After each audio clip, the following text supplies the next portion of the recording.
Okay, so what's the plan? So at 9 o'clock we were on the road. The morning traffic had already started to thin, but Kyosuke was only barely managing to drive, constantly losing his clutch and switching gears uncertainly. Even a rookie could single out a car like that if they were following me. We parked in an alley not too far from my house. Alright, did you get everything I said? Yeah. Just wait for me here and don't fuss. Yeah, good luck. Kyosuke looked unusually serious and focused. Wrinkles would occasionally cross his wide, glossy forehead, as if someone were tapping jelly with a spoon. I just nodded silently and got out of my car, trying not to slam the door. As expected, nobody was waiting for me at home. I carefully examined all the rooms in the garden, but there wasn't a soul in there. Maybe I'd just been imagining things yesterday. Although that didn't matter for what I was about to do. It seemed like Ito had gone to work already, and that gave me confidence. Finally, I approached the telephone and pointlessly stared at it for a few minutes. We rarely think about how inventions like the telephone, TV, radio, and computer have changed our lives. We're too used to them and forget what life was like without them. Only 100 years ago, humans were doing perfectly fine without any of these technological miracles. Moreover, 1,000 years ago, humankind existed well enough without even the basic blessings of civilization: the steam engine, printing press, and penicillin. 100,000 years ago, the ancestors of Homo sapiens weren't much different than other species of ape, and probably didn't think that generations later their descendants would conquer the atom, overcome gravity, and desperately fight each other for the non-existent secrets of long-dead people. I took out the telephone book, slowly flipped through the pages, grabbed the receiver, and dialed the number of my grandparents in the USSR. And again, the only sound I could hear was those strange beeps from a distant telephone thousands of kilometers from me. I wondered if it was snowing there already. Then the receiver went silent, and the sound was broken by frequent dial tones. Number was not available. Please call later. Dialed the number again and again until I was completely confident that the people who were supposed to receive the signal understood it. The wait was excruciating. It seemed like nobody was going to come, and I shouldn't have even tried. It would really irritate the KGB. About half an hour later, someone gently knocked at the door. It took quite an effort not to run over and open it immediately. I had to at least pretend to be calm. Someone knocked again, this time a bit louder. Finally, I walked to the door and confidently swung it open. Just as expected, Irina was standing at the doorstep. Thank God, went through my mind. You called. She smiled nicely. Has anyone seen you? Who was supposed to see me? I jerked my head in the direction of Himitsu's house. If you play your cards right, you'll never have to worry about that ever again. Yeah, come in already. I still couldn't figure out how to address her, in casual or polite form. Irina took her shoes off, walked to the kitchen, looked around and nonchalantly sat at the table, crossing her legs. You've got a nice place.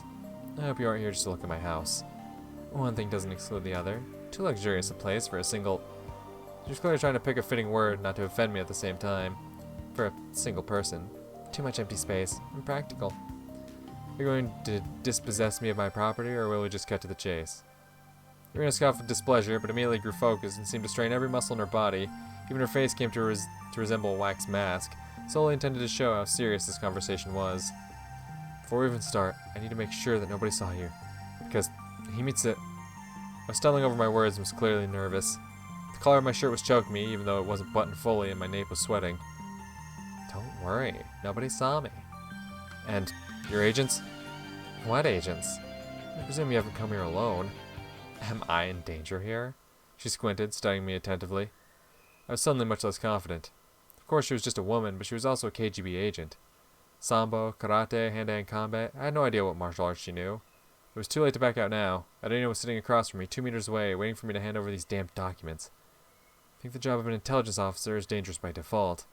I took a couple of steps towards her, especially in a foreign country and undercover. It's stressful. Would you like some... Wait. No. For some reason, it looked like the speaker tag flashed there, so I'm like, wait, did I read the wrong thing? It's stressful. Would you like some tea? No. She seemed to realize I was up to something, but couldn't figure out what it was. I don't know what he's up to either. But he's got Kyosuke planned as a getaway driver, which is insane. Well, I'm going to have some. I tried with every motion to appear as if I was walking to the stove to put the kettle on. As I passed by Irina, I quickly crouched down and pulled her arms behind the back of the chair.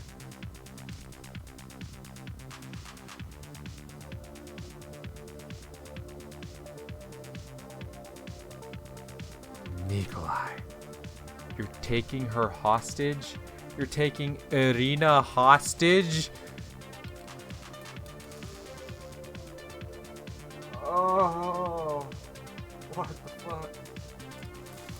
Because, I mean, what else do you think you're gonna do? Like, she's obviously gonna beat your ass the moment she gets out. There's no, like... What are you doing? There's no time to respond. I'd prepared the tape in advance. Took it out of my pocket and firmly tied Irina's hands. I stood up and with an awful sound tore off about half a meter of tape.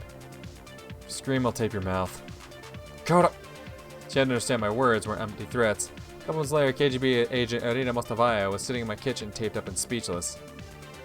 Damn, Nikolai, you really went for it. But it was only the beginning. I ran to my room, grabbed a bag from the floor, returned to the kitchen, and approached Irina from behind. Dropped the bag to the floor, poked the girl in the back with a stick I had found earlier in the garden. Didn't much care if it felt like a real gun or not. What matters is that she believed that she was in real danger.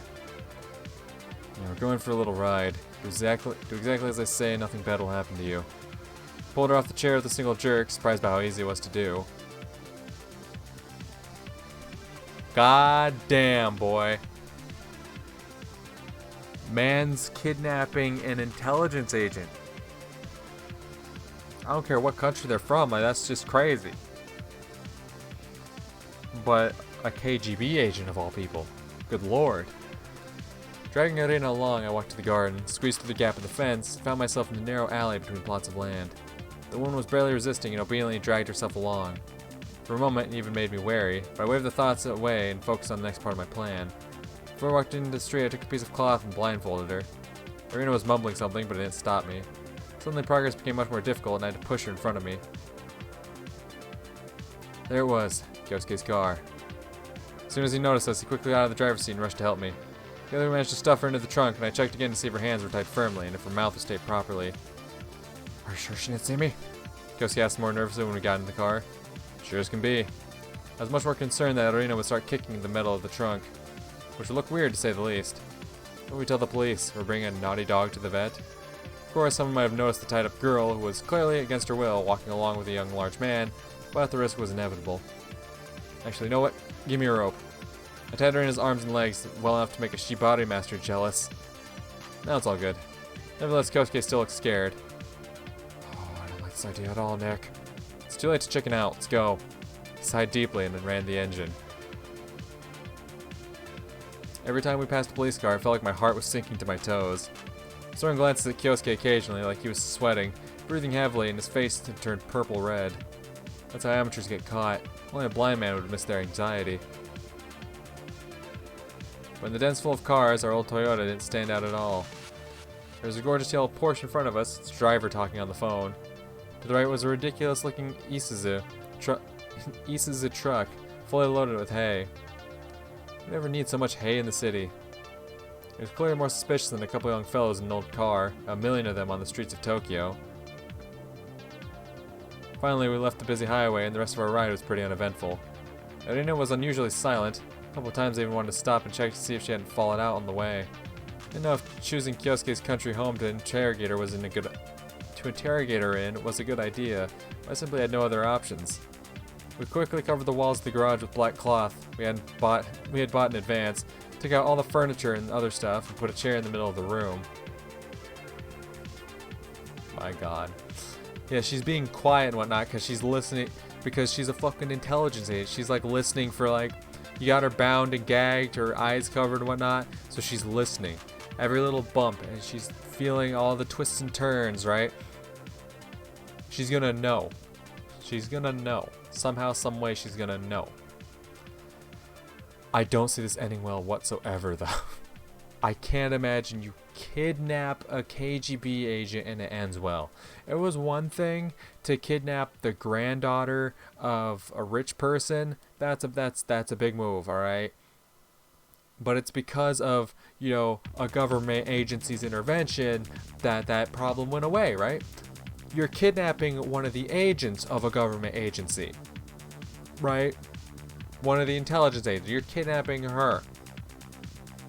And you're gonna plan to interrogate her?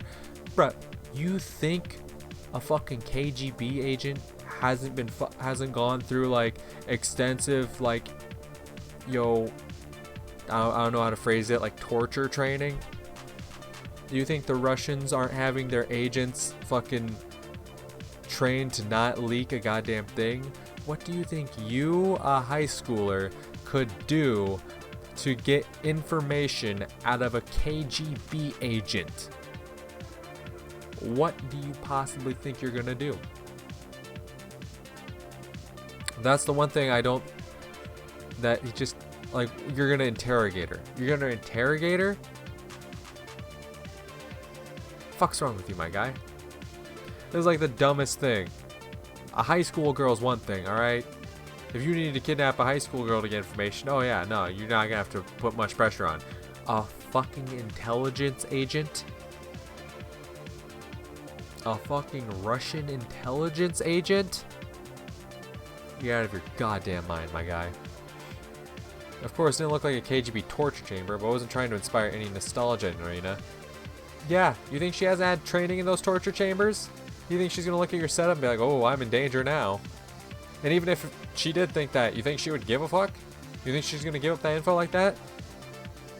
You think she's not gonna die before she gives up any information? Because she knows what country she's going back to?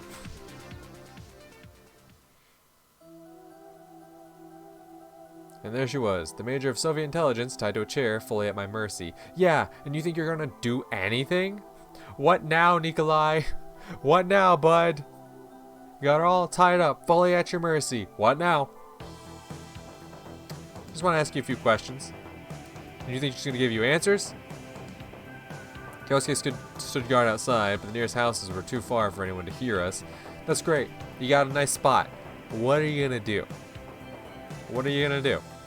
What, are you gonna starve her out? Whatever happened inside this garage? Didn't expect this, did you?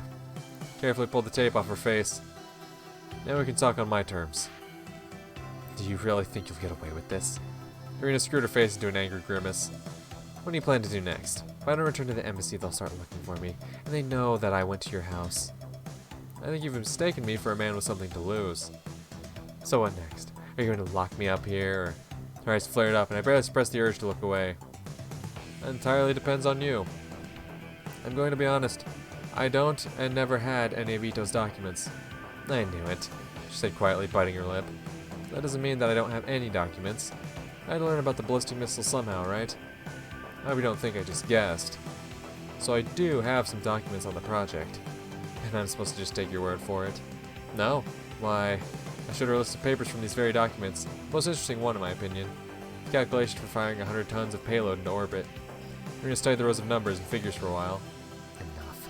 She said heavily at last. So, do you believe me now? Why can't you start with that instead of making yourself out to be a who knows what? Because I don't trust you, I guess. And spare me your angry rhetoric about patriotism. I don't trust anyone. I just can't afford to. In any case, your behavior is over every line. If there's no other way to show you that I'm serious and ready to do anything to protect myself and Himitsu... You mentioned Himitsu. You just said, I'm a man with nothing to lose, and then you throw in Himitsu's name like that. The fuck, homie? This had to do. Anything you say. And what are you gonna do if I refuse? I'll hand these documents over to Ito. You give short replies if we're chatting about something mundane. Think what lies on the scales. On one side, you have a couple of school kids, while on the other, the interests of the most powerful country in the world.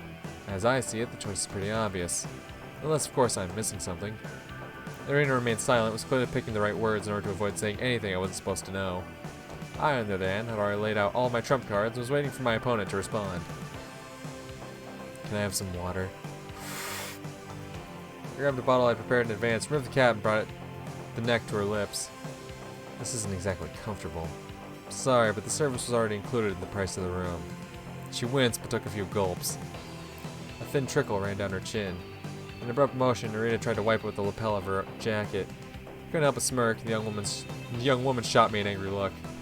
If you don't want any problems, I need to contact the embassy within half an hour. Why are you always trying to get something out of me without giving anything in return? I haven't promising anything. Is this how you work with your informants? Informant my ass. She grinned genuinely. It seemed that Irina sincerely believed that I was indebted to her just because I was born in the USSR. Maybe it wasn't about that at all. Name your conditions. Whatever the case, I really did have documents of interest to the KGB. Irina grew serious again. I want you to take me and Himitsu to the USSR. Is she fine with it? I'm still a USSR citizen. At least I was born there. Himitsu's mother is Russian too. She lives in the USSR. That doesn't answer her question. We have the right to go back. Don't you think taking the daughter of a prominent Japanese intelligence agent out of the country like that isn't the brightest idea? I think these documents are more important to you than any possible diplomatic consequences. You're right about that. Where are the guarantees I'll do what I've promised, or that I won't be ordered otherwise? You must realize I'm just an agent. There are people who give me orders, and they have their own senior leaders in Lubyanka. If I don't contact my Japanese friend after we arrive in Russia, he'll hand all the documents over to Ito and tell him everything that happened, including this conversation. Of course, they could make me say whatever they needed there. Suppose, she said and fidgeted in her chair. You know, Nikolai, a great intelligence officer is dying in you. I find all of you and your games deeply disgusting. You can't use people to achieve your goals like they're just tools. That's exactly what they can do, though. Oh, and I want to know what really happened to my parents. That's the simplest question. The car accident was organized by people from the Kobayashi Corporation because they suspected your parents were spying on the project for the USSR. But that wasn't the case, right? If it was, I wouldn't be sitting here, don't you think? She squinted cunningly. I still don't get it. They thought they were spies, sure, but why was it all so convoluted? Why leave me alive? Why not just take all three of us out, somewhere into a forest? You better ask your dear Ito about that. My dear, in another situation, we discussed this in detail. But right now, I'm only interested in a way for Himitsu and myself to leave this damn country. Keep in mind that Ito's house is being watched. As much as you're fond of improvisations, I would suggest going there in broad daylight. I sighed and closed my eyes. I probably shouldn't believe your promises, that's obvious. But what choice do I have? Stuff that communists are more honest than capitalists. I'm glad that you finally realized that. For my part, I promise that you and your girlfriend will be safe. We will get you to the USSR undamaged. I'm glad to hear that. But we're on some package. The only thing you haven't mentioned is a label saying don't tilt. I sighed, came closer to her and untied her hands. Then she killed me. Irina stood up, stretched herself, shrugged, and rubbed her wrist where the traces of tape were. Then she scoffed in annoyance, looked around the room, and finally smirked victoriously. Amateurs. On the way back, we were completely silent. Kyosuke was constantly trying to hide his face, although I told him a few times that it wasn't needed anymore. Irina was sitting behind us, apparently bored. Just in case, we had blindfolded her so that she couldn't see Kyosuke, and put a large bucket hat on her, which I prudently thrown in the bag at home. It seemed as if nothing special had happened to her. As if she was kidnapped on a regular basis. Actually, thinking about it, she did accept my conditions maybe too quickly. Yeah, you think? In any other situation, it would have made me nervous. But at the moment, I didn't even want to waste nerve cells thinking about that. We're here. Kyosuke dropped us in the city center and immediately left at full throttle. Then I reached into her purse, took out a tiny piece of paper. When you're ready, call this number. Don't worry, it's a secure line, then you'll receive further instructions. Call from a telephone box. From a telephone box. I repeated automatically. My confidence instantly evaporated into Tokyo smog. The carnivorous city with its vibrant streets, the rush hour, and ferocious skyscrapers. This was her territory. Though Irina hadn't lost her spirits even when tied up. Until then, she said and disappeared into the crowd. Felt as if this kidnapping had been a part of her plan to begin with. So Himitsu was being guarded. And I had to think of something. Seemed to have gotten us to trickery and deception, and the spy roller coaster no longer made my head spin. All in all, for a start, I just need to contact Himitsu. Yesterday she told me she'd call, but what was the point in waiting? Looked at the clock and immediately ran to the train station. Only half an hour was left before the end of class. Students were leaving the school with smiles on their faces, carelessly chatting with each other. Paid no attention to them, focused on watching the windows of the second floor. At this point, I couldn't care less about the norms, school rules, or traditions of Japanese society. If everything worked out soon, I wouldn't be here anymore. It's not going to work out, though, is it? Himitsu's classmates were preparing for a school festival. Some girls, dressed as maids, looked very cute to say the least. I shook my head to drive the inappropriate thoughts away. There was Sai-chan. Just normal school uniform, for some reason. Yeah, it's almost like they didn't want to draw another outfit. Hey. Called to her and started waving my hands. The girl pulled an annoyed expression but walked out of the classroom. What do you want? Something important. Do you want to help Himitsu? Help? What happened to her? She hasn't been to school today. Saya frowned. It's something about you again, isn't it? No time to explain. I need you to give her a note. A note? Why? Why? Because! Say the story with changing schools is still happening, and I don't have much time. Why can't you do it yourself? I sighed. It really felt like an interrogation. Because she's, how to put it, grounded, and nobody would let me see her. So, she gave it some thought, but apparently failed to understand the seriousness of the situation. If I do nothing, Himitsu will be taken away forever, and this time much further than her grandma's house. You'll never see her again, and neither will I. Saya, I'm not joking. Fine, yes, I got that. She responded unsurely. So you want me to kidnap her from her house, like a fairy tale prince? I didn't know if she liked romance stories, but at that moment, Saya looked way too excited. This isn't a fairy tale, and I'm risking my very real neck. I'll do it. The girl replied with the look of a soldier going into their final battle. Don't forget to bring me Himitsu's answer. Told her where and when I would be waiting for her. Alright, good luck then. Gave her a piece of paper folded in quarter. My house was empty and quiet like a crypt. I felt like I was the first living person to enter this kingdom of Thanatos in centuries. I didn't need to worry about the KGB surveillance, and hope the Japanese wouldn't expect me to appear right under their noses. As for Catherine's mother and the Americans, well, risk had become an essential part of my life.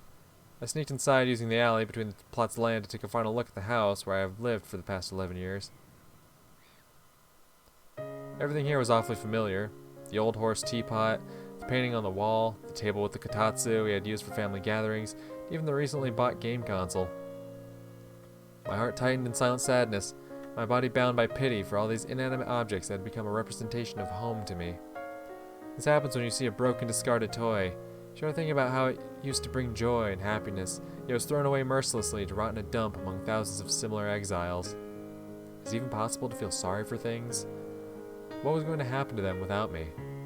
Would they find new owners or end their lives in loneliness, not needed by anyone? Is every person merely the sum of one's feelings, thoughts, deeds, social connections, and status?